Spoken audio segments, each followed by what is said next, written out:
Welcome to Oath&Ink Academy. Before you ever open a notary application, there are 5 things worth having ready, and skipping any one of them is exactly how people end up delaying their commission by weeks, or getting an application bounced back entirely. This isn't about legal requirements that vary by state. This is about the practical groundwork that applies almost everywhere. In the next few minutes, I'll walk you through exactly what to have ready before you apply, so your application moves the first time. Here's what I mean by practical groundwork. This list isn't about your state's specific legal requirements, since those differ everywhere. It's about the preparation that applies almost no matter where you live. Think of it as everything you'd want handled before you ever click submit or drop an envelope in the mail. Get these 5 things sorted first, and the actual application becomes the easy part, instead of the part where everything stalls. Let's start with number 1.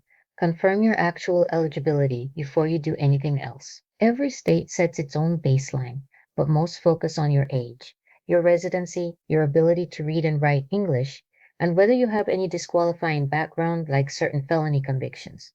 Here's where many people get tripped up. Some states require you to apply specifically in your county of residence, not just anywhere in a state. Confirm this against your own state's rules first, not a general checklist. Number 2, gather your personal documentation. At minimum, that typically means a valid government-issued photo ID and often your social security number, especially if a background check is involved. If you've moved recently, you may also need proof of your current address. Having these ready before you start the application means you're not digging through drawers halfway through a form, and it protects you from typos that come from rushing to find a document you should have had on hand. Number 3, know exactly which office actually handles applications in your state, because this varies more than people expect. Some states run everything through the Secretary of State's office. Others route your commission through your county clerk, and a few use your county's probate judge instead. Applying to the wrong office or mailing your paperwork to a general state address instead of your specific county is a real and avoidable delay. A 5-minute search on your state's official site settles this before you waste a trip. Number 4, budget for the real cost, not just the application fee. Depending on your state, you may also need a surety bond, notary supplies like a seal or journal, and sometimes a training course or background check. None of these costs are usually enormous, but they add up, and you don't want to be midway through an application only to realize you need additional funds for a bond you didn't know was required. Look up your state's actual fee schedule before you start. Number 5, and this one surprises people, decide on your signature.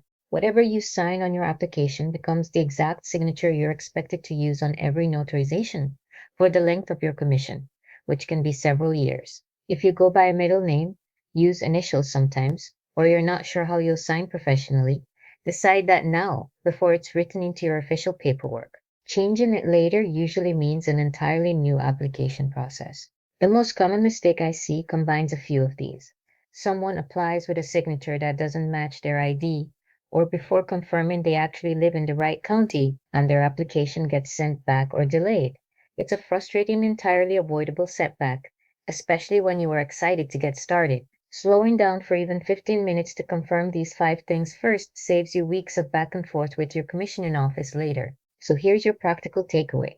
Before you apply, confirm your eligibility, gather your documents, identify the correct office, budget for the real costs, and decide on your signature. Work through this list once before you start your application, rather than discovering a gap halfway through. Which of these 5 have you already handled, and which one do you still need to check off?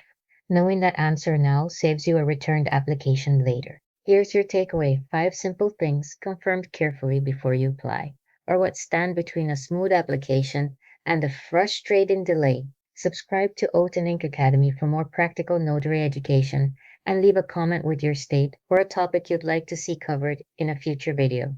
Stay professional, stay precise, and keep serving your community with excellence.